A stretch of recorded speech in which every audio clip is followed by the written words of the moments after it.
Happy New Year. Episode 12, Sports Spectator. John, Juan, we're back. It's been a year since I saw you, Juan. Hours ago since I saw you. Yeah, dude. I haven't seen your face since last year. Absolutely crazy, brother. But no, happy to be back. I know we had a little bit of a hiatus with obviously the holidays and New Year's, but we are absolutely back. As of the recording of this podcast, we have not missed a single day recording in 2024. But yeah, we are absolutely here. I'm excited. A lot of stuff has happened, John. Yeah, man. And I'm super psyched, but I think probably the thing that is on your mind right now, we obviously got in a little bit kickoff, Bama, Michigan. How are you feeling about that? Let's tell the people about that game. Sure, yeah, I'm feeling great. I'm the stereotypical cocky, obnoxious Alabama fan today. I'm repping my Bama gear. It's 3:30 p.m. Eastern on January 1st as of this recording. So the game has not kicked off. If you're listening to this and Alabama has won, that's expected. And if we have lost, you probably won't hear from me in some time. So yeah, I'm feeling good though. I'm excited for the game. I've been talking a lot of smack. But I feel good. I think Bama will take it by double digits. I think it'll be over 10-point game. But what do I know? I talked a lot of smack when we played Texas, and that didn't go out too well. So what is your perspective as an outsider? A double-digit win. Okay, so I'm actually checking out the Hard Rock Bet app right now because then it made me curious what the books were saying. So Michigan is technically favored right now, -1.5 on the spread. Ooh, the spread went down because it was 3.5 before. Oh, wow. Interesting. Yeah, I didn't see it when it was 3.5, but man, the books must know something we don't. This actually reminds me of when the Dolphins were playing Dallas. This was pretty much exactly the spread that we had. And that's a game that obviously the Dolphins ended up winning by 2 points. So it's going to be close, bro. I mean, as an outsider looking in, obviously going to UF, I still have to root for Bama. It's, conference pride at the end of the day. But yeah, man, I think, at the end of the day, Saban, he's been here time and time again. He's got the experience. Harbaugh, which I'm not even sure if he's going to be coaching or like, what is it with the situation? I mean, they've been dealing with back for it this game. Yeah. Okay. So he is back, but again, he's been dealing with the whole, not being present at the game. So I feel like they have a lot of bad juju coming into the playoffs. So all I got to say is roll tide, baby. I mean, Saban's going to find it, baby. The QB's just been playing out of his mind, man. I know he started the season super slow, but he's just absolutely found his rhythm, and he's a stud. So SEC baby, roll tide. That's all I got to say. Roll tide. My big thing is I think the lights are just too bright for Michigan. I know it's a huge program and they are been successful and but they've been failing in these big games, and this is the one year where everything's been going right for them. And they had the blowout loss, not the blowout loss, but they had the embarrassing loss to TCU. I'm sure that they'll have that in their minds from the previous college playoff that they got into. But I think with this being Alabama, it's just too big of a stage for them, in my opinion. But we'll see. Can't wait for the game at the Rose Bowl too. It's an awesome environment. It's gonna be a great game. I'm so excited that it's the earlier game and not the late night, so I can kind of just decompress afterwards. But yeah, man. Yeah. Dude, for better or for worse. I feel you. But no, I'm all in on Bama. I mean, I honestly might have to drop some money. Take the Bama money line, Bama covering the spread. But it's going to be close, man. And I do think Saban, he's just really going to squeak it out. I definitely think it is.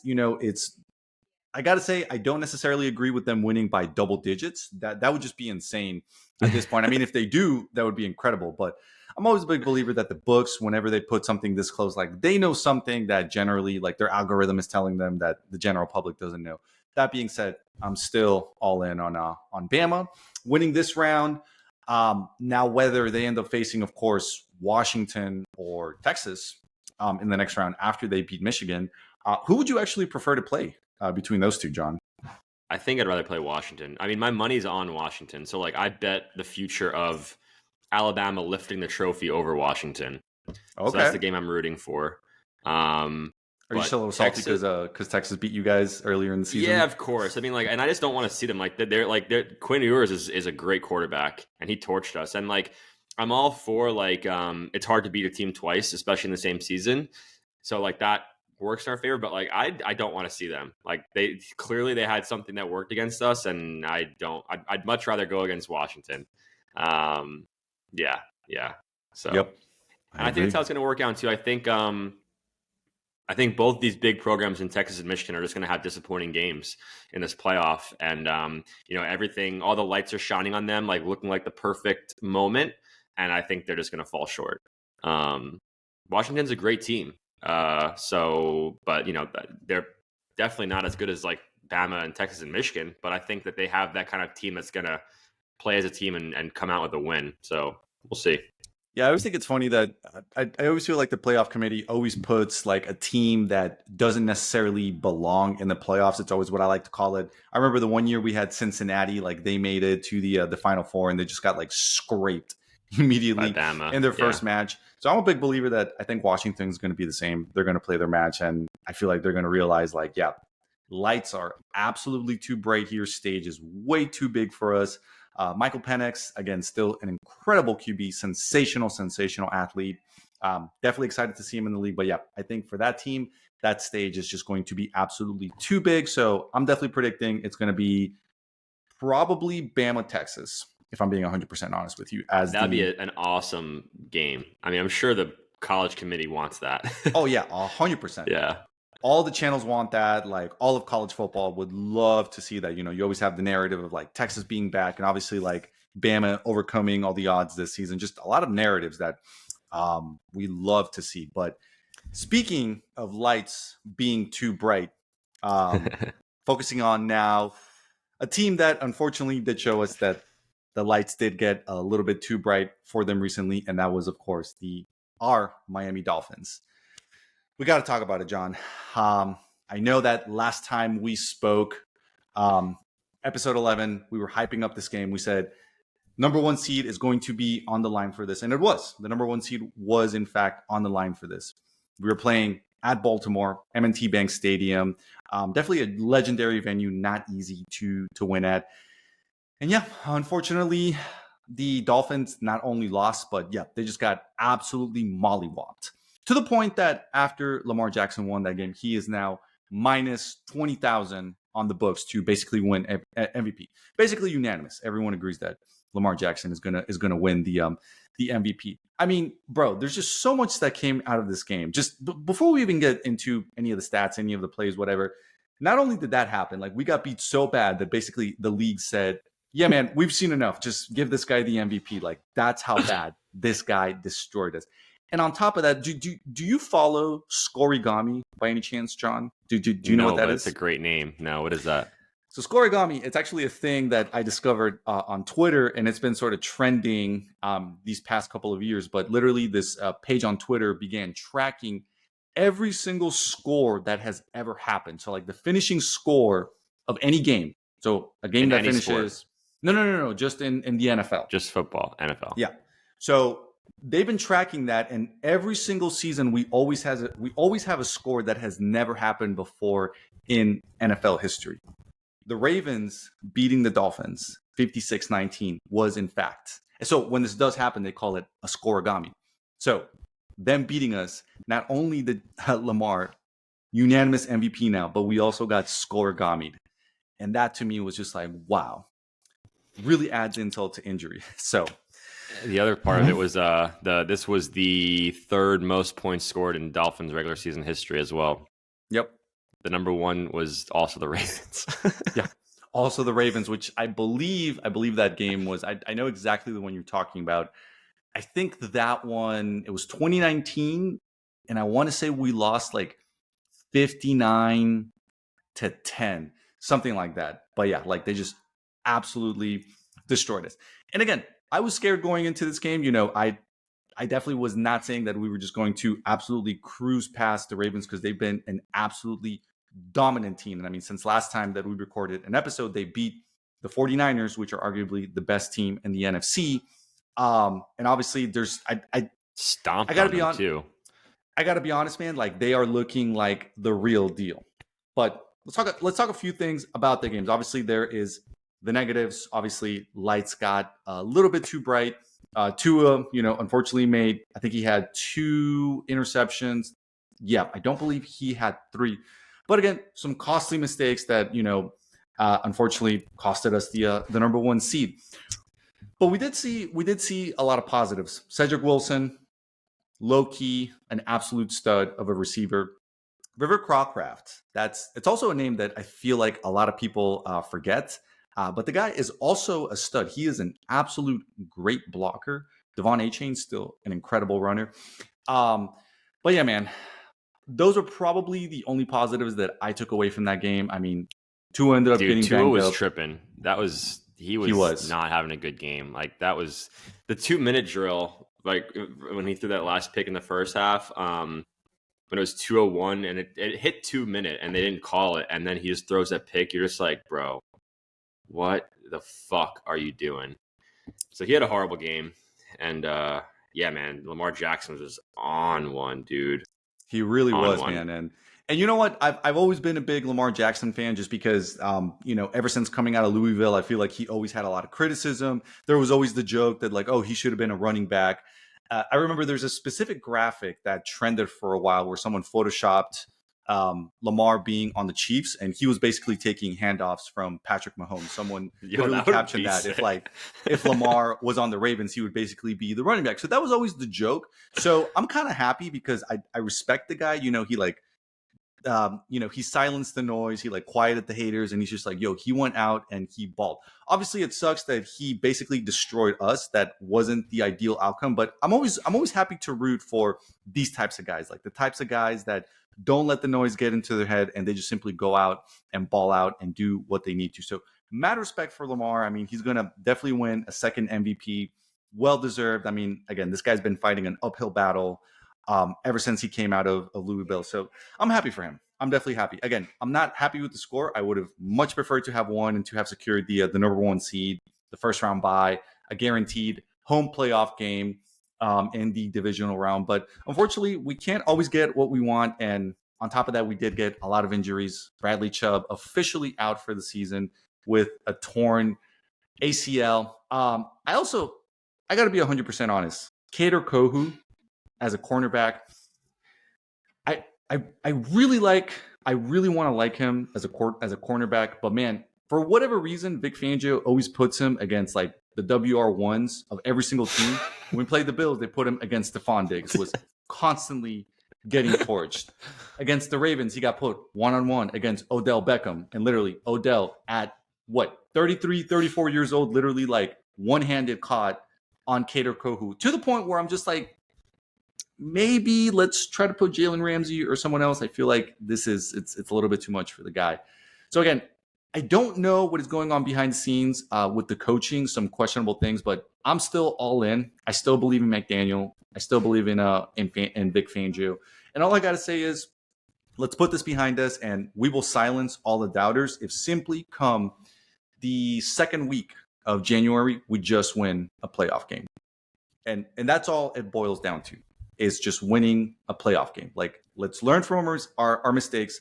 Let's try to get healthy. I think by then, no, Jalen Phillips is not going to be back by then. But again, just do whatever it is we need to do. We have to have the next man up mentality. Okay, Bradley Chubb's out. Van Ginkel's going to have to step it up even harder now. Next man up. And yeah, man, we just have to win a playoff game. That's all I got to say. That's literally my only comment from this match. Because again, it was ugly. There wasn't a lot of positive takeaways. Move on. Hopefully, let's beat the Bills to clinch the AFC East and then just win a playoff game after that. That's all it is. Yeah, I mean, dude, the worst thing about that game, even if we lost that game, the score stayed the same. Just losing Bradley Chubb is brutal. That like really sucks the air out of the entire Dolphins fan base, I feel like, because we lost Jalen Phillips, and then you had Bradley Chubb, who's like a real leader, standing in for that and probably giving a lot of motivation. And now he's out with his second torn ACL. His first was back in 2019, I believe. And on the depth chart, next up is Cameron Good. And how many years has he played? 1. Next man up, baby. Before. Next man up, but next man up. That's all it is, man. I mean, that's how Tom Brady became the greatest quarterback ever. Literally, next man up. Amen. Starting QB. Inspirational. Starting QB went down. Next man up. He stepped up to the plate. So this is, again, Cam Good. You're the next man up. We're looking at you, baby. Like, you really need to step it up. Because again, Bradley Chubb was starting to trend upwards. He was starting to really, he was starting to basically be the player that we wanted him to be. So just could not be a worse timing for an ACL tear for the guy. And I mean, speedy recovery for him. He's a sensational athlete. But yeah, man, next man up. That's all we can say. And this is, again, and we're in the trenches right now. And this is when this team defines what it wants the people to think that it is. Again, are you going to be a team that just kind of folds because you lost a big game, you got some injuries? Or again, is everyone going to step up and again, next man up and really show them that we're a deep team, that even when our starters are out, we can compete in the playoffs and beat whatever team we get to face. Yeah. And hopefully Xavier Howard's injury is not too serious either. That hasn't come out as an official injury yet. But when you get carted off the field for a foot injury, I'm just assuming that it's a broken foot. Yeah, not ideal, man. So, yeah, man, just that game was a loss is one thing, but again, losing by that kind of margin and then all the injuries, it's hard to stay positive. But I'm feeling good, man.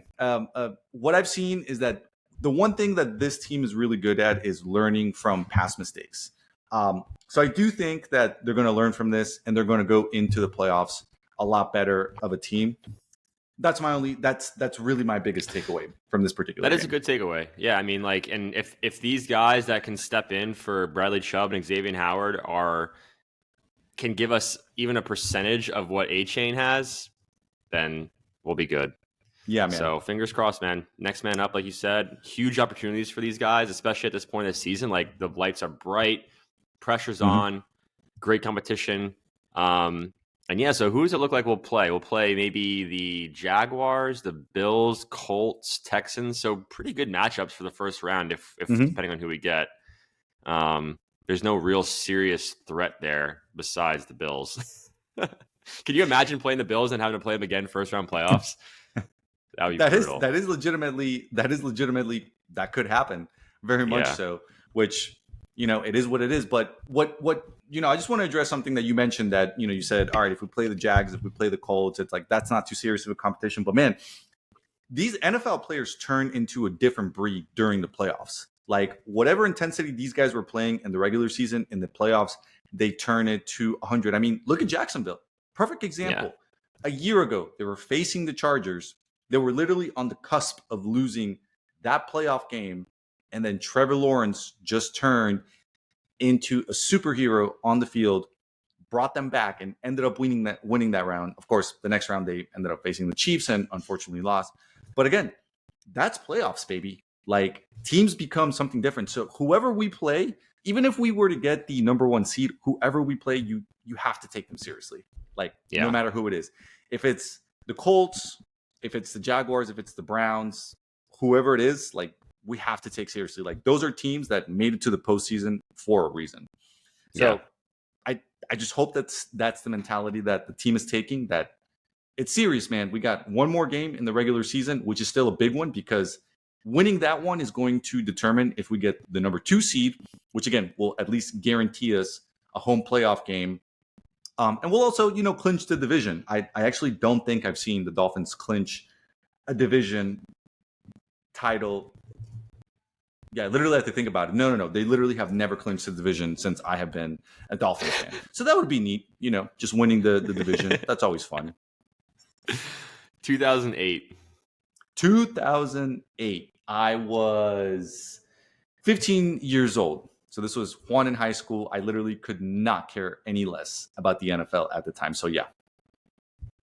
Us clinching the East at the time meant nothing to me. But yeah, like I said, it'd be cool for us. It would be cool. Next man up, and I guess that pretty much covered. We had a nice little segue into talking about the previewing the Bills game. So yeah, biggest takeaway from that one is, and it's actually interesting, man. Like the fucking NFL, bro. Like, I feel like they know that the Dolphins, like, I'm just being 100% honest. Like, Tua struggles a little bit when the lights are bright. So they changed the schedule, and now the Bills-Dolphins games is Sunday Night Football, literally the last regular season game of the entire season is Bills-Dolphins. to determine who wins the AFC East. And when I saw that, I'm just like, bro, the NFL is playing in the Bills' favors because as fucked up as it is to say, like, they know that Tua kind of struggles when the lights are brightest. And, hopefully something will click by then. And then, it's going to be at home. And statistically, like, Miami has been sensational even during primetime games at home. So I think we'll be fine. But yeah, man, when I got the notification that the schedule had changed, that I was like, I feel like that's a little dirty, But yeah, man. But yeah, good practice for the playoffs. We need to learn. Well, Tua needs to learn. Tua, that was crazy, man. That was a horrible game. Obviously, he's not the reason why we lost, but like, it's just, you watch those interceptions and you're like, bro, what the fuck am I watching?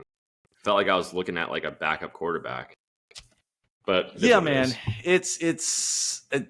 I think, I don't know if he's getting in his own head, but I mean, these are the same interceptions that we saw it at the Eagles game. We had those crucial interceptions. We saw it at the Chiefs games. Like, all of those big games that we've had during the season, there was always an interception like this. So I don't know if he's in his own head, like, what is it that it is, but all I can say is, I still believe in Tua until the Dolphins say otherwise. Like, he's proven enough to me that, like, he is a very capable QB, but I think he just needs to step out of his own way. And I get it, man. Like, being QB1 in the NFL, it is not an easy job. It's not only physical, it is mental, it is emotional. Like, you have to deal with a lot, and you have to learn to quiet the noise. And I feel like if Tua can just kind of quiet the noise a little bit and just literally tweak those couple of things where on the critical 3rd and 6, 3rd and 7 plays that he has to do, again, he's converting on first down as opposed to having an interception that eventually leads to a touchdown for the opposing team. So that's my only advice. I'm still all in on him until the day he decides to, want to be traded or they let him walk on free agency. Like, he's got my full vote of confidence. I still think he's the guy that can take us to the promised land. I still think he's the guy that can, again, be the first Dolphins QB to win a playoff game in over 2 decades. But yeah, Tua, if you're listening to this, I know you are a listener. Yeah, man, just fix those things, and I think you will be fine. You have the talent. We believe in you. John believes in you. Dolphins believe in you. That's all I got. Roll Tide. Roll Tide, baby. Yes. Yeah, man. But that's what it is. So let's actually check the. I wonder if the books have released it for the Bills Dolphins game. Ooh. I would like to say that we're favored just from what you were saying before, as far as like being like so good at home, but no, we are not favored. Buffalo is favored by 3.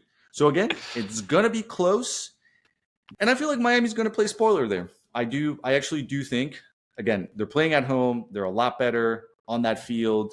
Buffalo always proves that for whatever reason in Miami, like, they suck. Good. So I would definitely take that bet. I think we'll be fine. I think we'll cover the spread. I think we'll obviously money line, surefire bet as well. But yeah, man, fins up, baby. Tua, we believe in you.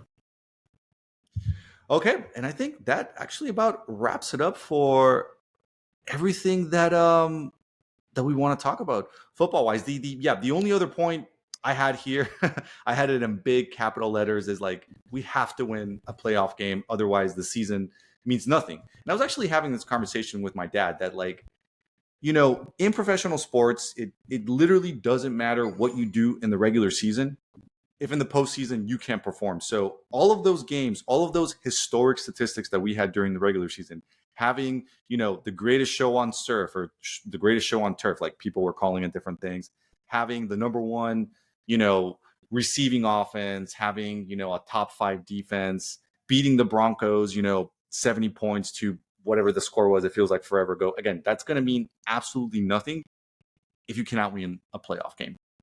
Literally. Look at another Miami team last year. The Heat barely squeaked into the playoffs as an 8th seed, and they shocked the world, took it all the way to the finals, and obviously ended up losing to the sensational Nuggets. Again, all respect to them. They were an incredible team.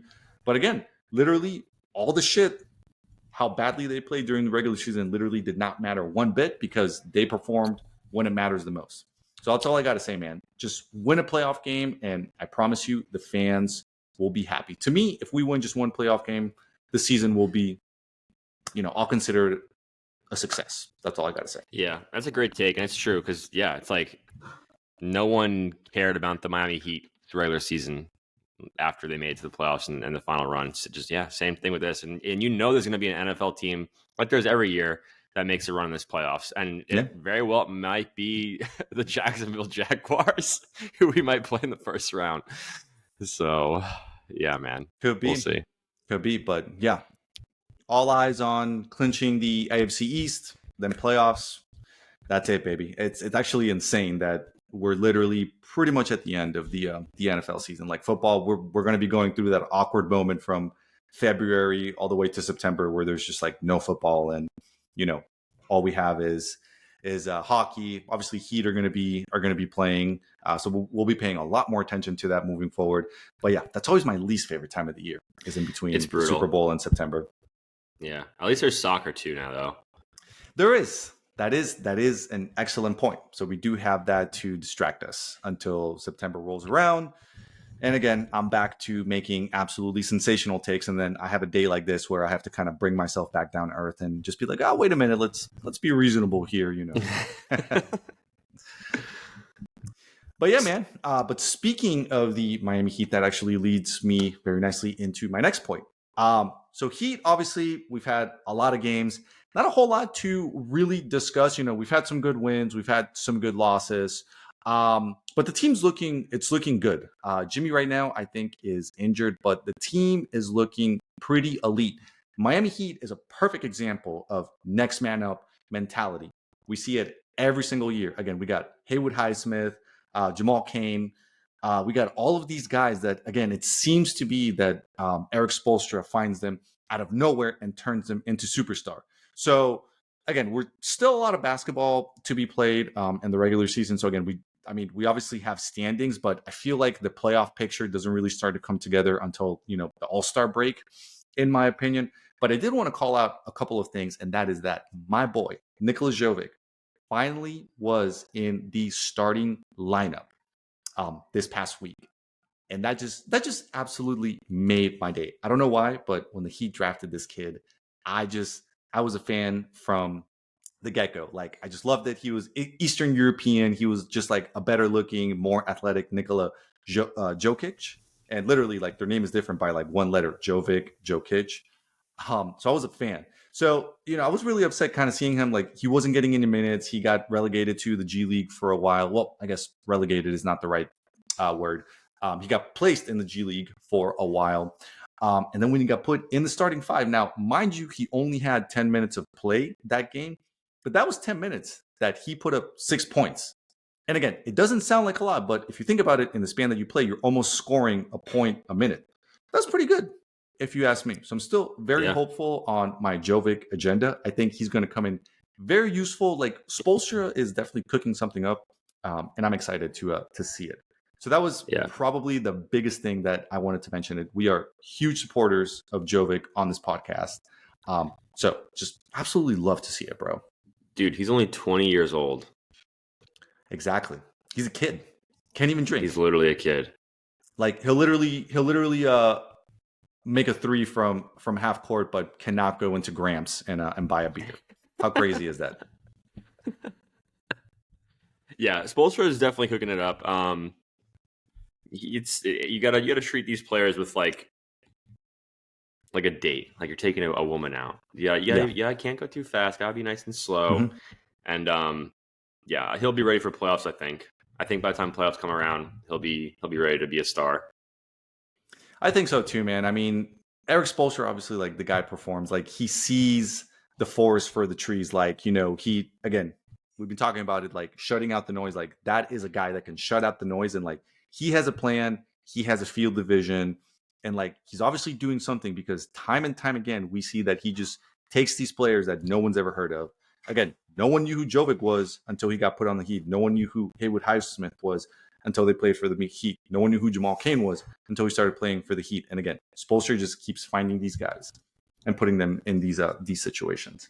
Yep. But yeah, man, it's exciting. So that was probably the biggest thing. Oh, here's the other thing that I wanted to mention about the Miami Heat. Tyler Hero, fucking back, baby. So again, he got injured in a game against.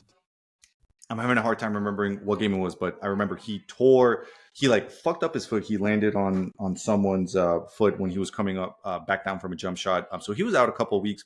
He came back and he has been sensational. I think recently he put up 25 points against the Utah Jazz. And they're a good team, John.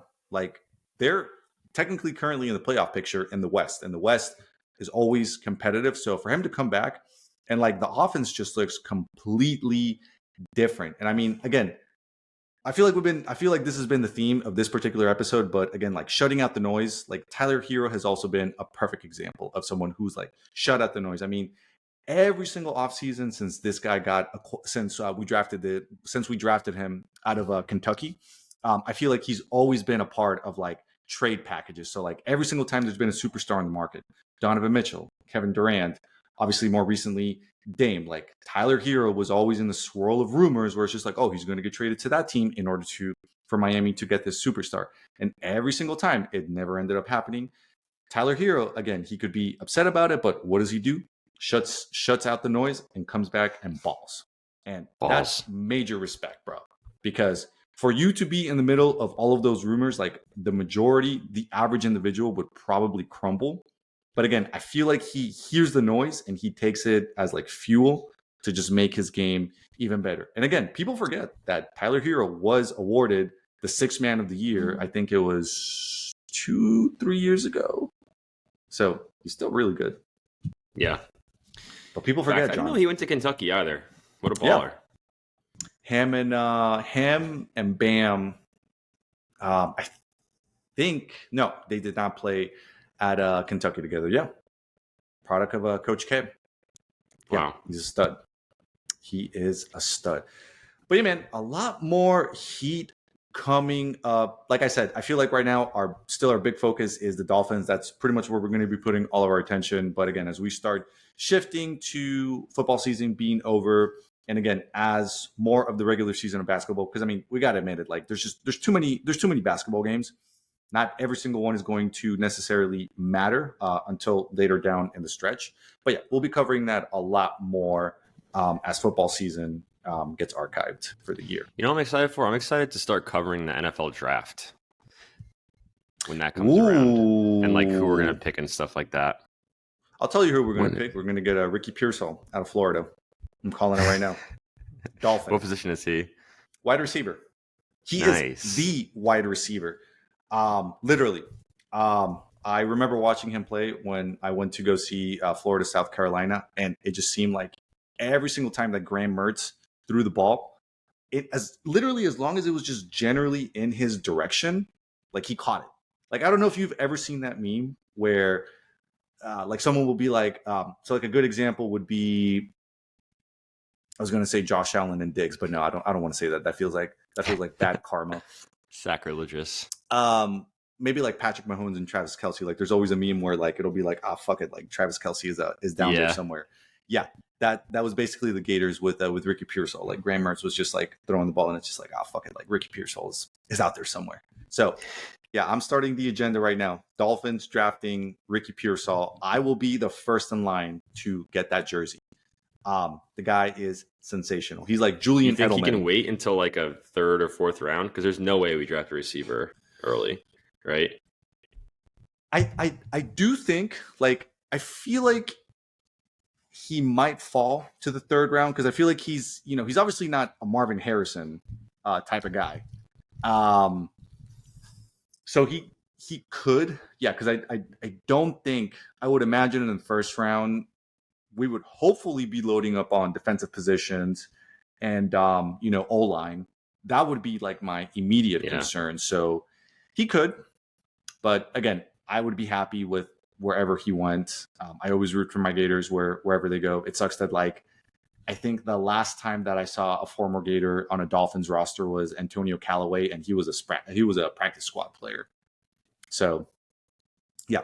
So that's just completely my bias that I just want to see my college team, those players come and play for my NFL team. So, but I'm starting the agenda right now. Pierce Hall to the Fins.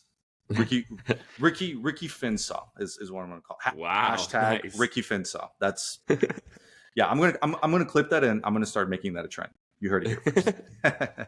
Well, April 25th to the 27th is the draft in downtown Detroit, Michigan. Yeah. So I'm excited to make the absolute most terrible takes during the draft because I have the worst draft analysis. That's one thing I've discovered. Like, I'm pretty good about predicting like bets and stuff and like games, but for whatever reason, whenever it's come to like draft analysis, I'm just always the absolute worst. It's hard. So, yeah. I mean, like, none of us know. All we can do is really read what the pros have to say and share our opinion on that. And then when the draft happens, scream or celebrate. That's all you can do.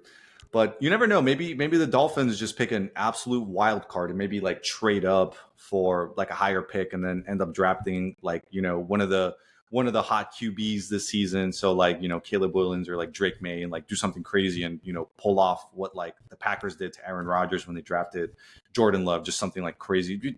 You never know, bro. Like Mike McDaniel. That wouldn't be the craziest thing either because like it would give, I know I could see that. That sounds perfectly realistic. I don't love either of those quarterbacks. I mean, Caleb Williams is obviously great, but Drake May, I'm not high on him. Caleb Williams is just, I don't know, for lack of a better term, a bitch. He is, and man. I don't know anything about him, but like, just from what I see. Yeah, man, it's again, I'm not going to sit here and try to dog on like, a guy that from an athletic perspective is leagues above that I am. But yeah, not necessarily a pick that like I would want. And like, I don't think that's something that the Dolphins are going to get. But speaking of quarterbacks, I mean, I actually did hear a very interesting take. Actually, at the party we were at yesterday, John, I was talking with someone, and they told us, they're like, you know what the Dolphins need? They need to bring in another quarterback to compete with Tua a little bit and like put a little bit of heat on him. And I was like, started thinking about it, and I'm like, you know what, man, like. He's never really had to compete with anyone. Like the only people we've put next to him are Mike White, Skylar Thompson, which, props to those guys. Like they're sensational quarterbacks. But yeah, it's like not like Tua, I think, I mean, he might be getting a little bit too comfortable as like QB1 and, just kind of assumes that like that's his position regardless. So I heard this particular person probably give the best take where he said, you know what I could see us doing? I could definitely see us getting Russell Wilson because the Denver Broncos are 100% going to release him. What a take. Yeah. And they said, they're like, bro, think about it. Like Russell Wilson, Super Bowl winning quarterback, Walter Payton Man of the Year. Like the guy, obviously, like he's been in the league for a while. Like that's the guy that you need to kind of be putting the heat on and reminding Tua that the QB1 spot is not guaranteed. I like that. The only thing I don't like about it is that I feel like Russell would start. Like I feel like he won't go anywhere where he's not like going to get guaranteed a starting spot. But maybe he lost that luxury where he doesn't have that negotiating power anymore. That's my thing. I feel like no team. I mean, he's going to get the guaranteed money from Denver anyways because it's guaranteed. But yeah, crazy. I do agree with that. I feel like teams have seen where it's just like, all right, man, you're not let Russ cook from the Seattle Seahawks type of Russell Wilson anymore. But again, he still has a lot of value as a QB2, tremendous value, if anything. Again, those are really good guys, the ones that kind of teeter in between like QB1 and QB2 because you don't have to pay them a lot of money, but they're bringing a lot of equity, a lot of value onto the roster. So can you think back to a time where that's had success? Where someone like a quarterback, like an older quarterback has filled that role? None come to my mind. Yeah, man. Actually, perfect example. Lamar Jackson. Because he was playing with Joe Flacco and RG3 when he got drafted out of Louisville. Like he was playing, he was basically like their like Jamar. I'm getting tied up. Lamar Jackson was the understudy there, and he was like playing under Joe Flacco and RG3. Now, granted, that's not a situation where they brought him in. So yeah, I guess that doesn't really answer your question, but my mind immediately went to that. And so he definitely took I'm saying like someone where like Tua is the starter but like a veteran quarterback comes in to kind of like just be the backup mentor. Only person that comes to my mind is Ryan Fitzpatrick, but he's not like a Yeah, star-studded QB.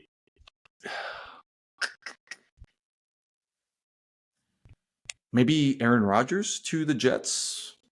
I guess, yeah. Like unwillingly, but yeah. Unwillingly, yeah, ended up having to just be like a mentor on the side to Zach Wilson. Yeah, I'm trying to think. I almost want to say maybe Ryan Tannehill to the Titans. How he kind of had to mentor Malik Willis and now Will Levis. But he's hurt too, right? Yeah, but he's hurt. So I mean, he could be a first. I'm sure there's someone out there that we're missing, but yeah, that I'm just like I'm not thinking of right now. I'm literally thinking through every single team. Well, I'm going to say this. I think Michael Penix Jr. is the best quarterback in this draft class. Oh, you know what? I'm inclined to agree. I feel like Drake May, Caleb Williams, they're getting a lot of attention during this next draft. And I feel like, he's definitely one of the more coveted names out there, but I feel like, he's definitely not getting as much attention.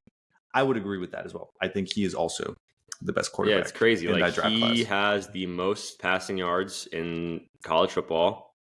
33 touchdowns, 9 interceptions. And this guy from LSU quarterback had a great year, but Michael Penix Jr. is undefeated in the college football playoff. I would put Jaden Daniels because he just won the fucking Heisman.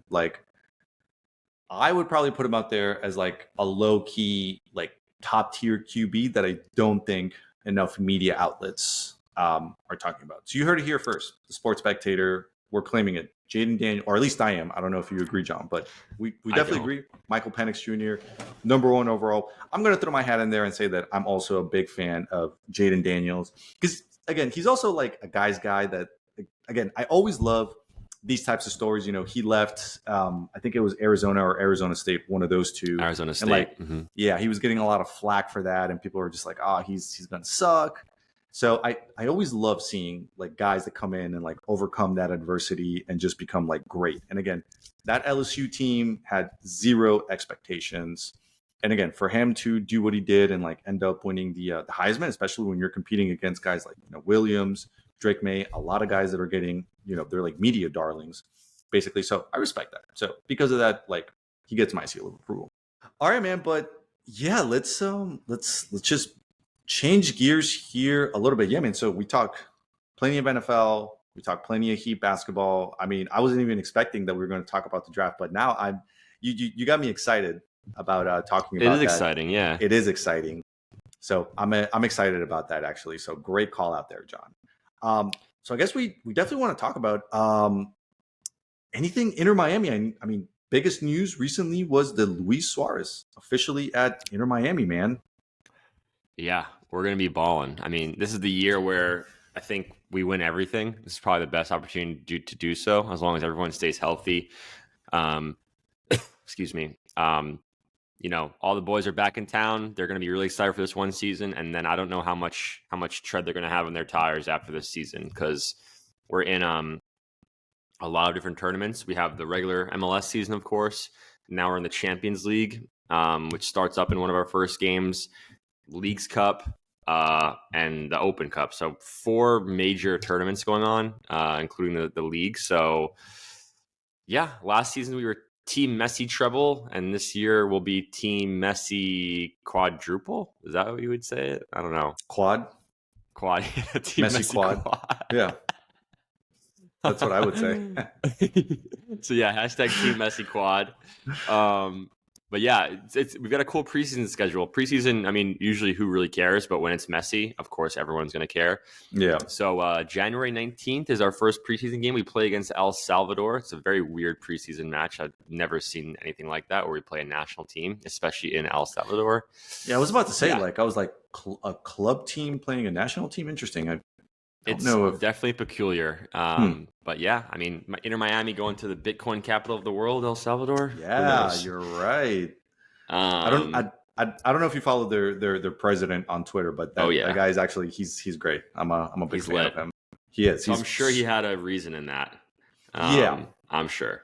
Yeah, that guy probably went up to because that match, would they report to CONCACAF, or like what would be the jurisdiction for that? I don't think it's really anything because it's a friendly, so it's like not so like it's just a friendly. Yeah, it doesn't count for anything. Well, the joke that I was going to make was that El Salvador's president probably went up to, again, whatever jurisdiction organized that particular friendly, and just kept repeating blockchain enough times until they're like, okay, like, all right, calm down, guy. Like, all right, we'll make this game happen. And he just kept talking about, it's just like, yeah, the blockchain, and that's why we need that friendly. And they're just like, all right, it works. I don't know how that relates to soccer, but all right, man, you got it. El Salvador versus Inter Miami. Fuck it, Messi in El Salvador. Why not? Yeah, blockchain.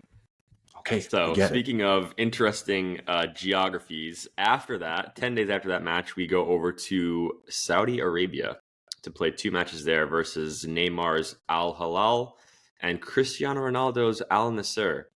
So January 29th and February 1st. Those are going to be awesome. Those are the 2 best games of the preseason. Neymar is obviously hurt, so he's not going to be on the field, but like the rest of that team is class. And of course, like the Ronaldo match is going to be epic. Ronaldo Messi. Messi played against Ronaldo's Al Nassr last season, the beginning of last season before he joined Inter Miami with PSG. Paris went into Saudi Arabia, smoked Ronaldo. So I'm sure Ronaldo's going to be very excited to smoke on some MLS team because, in my opinion, yeah, the Saudi Arabian League is better than the MLS right now. They're just a more widespread talent of like superstars over there compared to the MLS. So yeah, that's going to be really exciting. And then we go to Hong Kong, Tokyo, and then we come back to Fort Lauderdale to play Messi's childhood club, Newell's Old Boys, which is an Argentinian club, on February 15th, and then our season starts. So January and February, preseason, and then we're into it in the dead time when football is over. So, dude, yeah, I mean, bro, jam-packed January and February. January, we got NFL playoffs, obviously plenty of NBA, a kick-ass preseason schedule. Obviously, February, we got the Super Bowl. So, yeah, honestly, shout out to the MLS for bringing a tropical paradise to the drought that was the time in between February and September. Like, thank you guys. Thank you. No, man, I actually think that about covers it, man. Yeah. I mean, we're back. Again, we've gone, if you think about it, you have not lived a day, well, since recording this podcast, you have not lived a day in 2024 where the Sports Spectator has not recorded a podcast episode. Just think about that for a second, guys. Yeah. Someone's going to listen to it tomorrow. They're like, someone's going to listen to it tomorrow and they're like, no, did you guys record one today? What are you talking about? So, yeah. Oh, our watch party. We're still trying to figure it out, but we got about a week, 2 weeks technically, I guess. Yeah. From our hypothetical. And then they don't release the schedules until like, you don't know if we're on Saturday or Sunday until like kind of last minute, right? Exactly. So I would say if you're listening to this, try and block your calendars for that Saturday and Sunday just to be safe. But yes, we will be coming back with another watch party. It's going to be even better than the first one. And the first one was already sensational. So how can we make it better? You ask. Well, you better show up and find out. And buy tickets. No free shit this time. No. So, all right, brother. Is this how we start and we end our new year? Once again, if you made this far, thanks for listening. And I hope that Alabama has won. I really do. Yeah. Yeah, someone's going to be like, God forbid Alabama loses. Someone's going to be listening and be like, Joe, what the fuck are these guys on? Like talking about like, there's no day in the year where they haven't recorded and like Bama already gone, like, get the fuck out of here. So, but that's not going to happen. Bama's going to win. So no need to worry about that. Yes. All right, guys. Well, thanks for listening in. We'll see you next week. And God bless. Happy New Year. All right. Thanks, everyone. Take it easy, guys.